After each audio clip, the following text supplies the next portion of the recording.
Democracy is a fragile thing. It doesn't defend itself. It depends on the people holding office to defend it. Let's take the case of Venezuela. In 1999, a president was elected who had tried to do a military coup 7 years earlier. He had the Supreme Court allow him to throw out the constitution. After that, Venezuela has become a dictatorship. Or let's take Germany.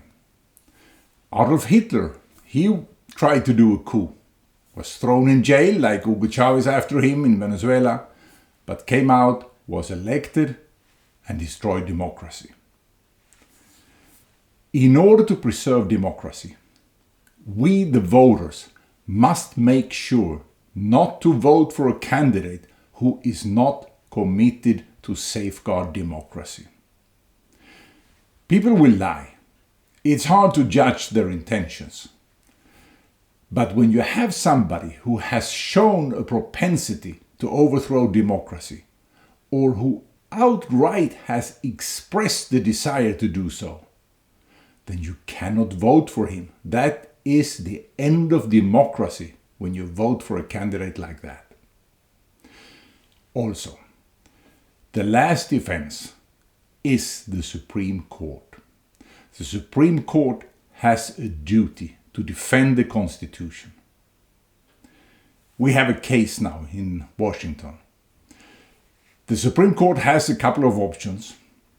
They can declare that Trump cannot be on the ballot, or they can say he can be on the ballot, but he can't take office.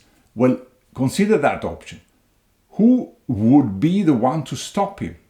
In the last instance, it would be the president of the Supreme Court who would not swear him in. But that's a ridiculous order of things.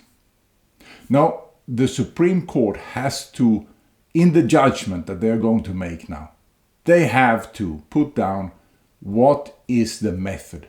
Who is to decide if Trump is disqualified according to the 14th Amendment, the third section, or if he's not. And if he is, who and when is to decide it? Obviously, the last instance is the Supreme Court. They can't run away from their duty. They were appointed to carry out this, the most sacred of tasks in the democracy.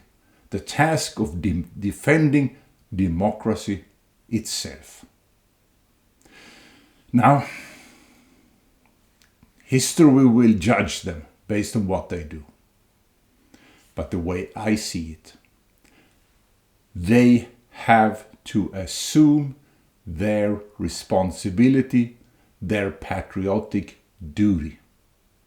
Because if they do not, democracy may fail in the United States, like it failed in Germany, like it failed in Venezuela, like it has failed in other countries. The Supreme Court has this responsibility, and nobody other than they can carry it out. So please, help fellow Americans learn not to vote for Donald Trump, but we can't count on it. Because if he's allowed to be on the ballot, we can be absolutely sure that our enemy, Russia, will do everything in their power to have Trump elected, legal and illegal. Because Russia is at war with us. We may not be at war with them, but they are at war with us. Make no mistake about it. Russia is waging a war on the United States, and they will stop at nothing to get Trump elected, or at the very minimum to create chaos in the United States. The Supreme Court can stop it, and only the Supreme Court. Will they rise to the occasion? Time will tell. 8 years ago,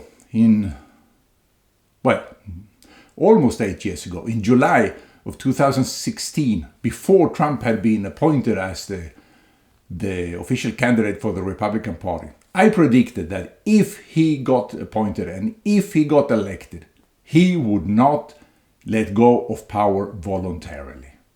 And unfortunately, on January 6, 2021, I was proven right. We have one more chance to make it right. So, make it right. Don't repeat the mistake they made in Venezuela. Venezuela was a rich country, a democracy, and look at it now. Do not repeat that mistake. Venezuela is in the claws of Russia now. Let us defend the United States and freedom and democracy in the world from Russia.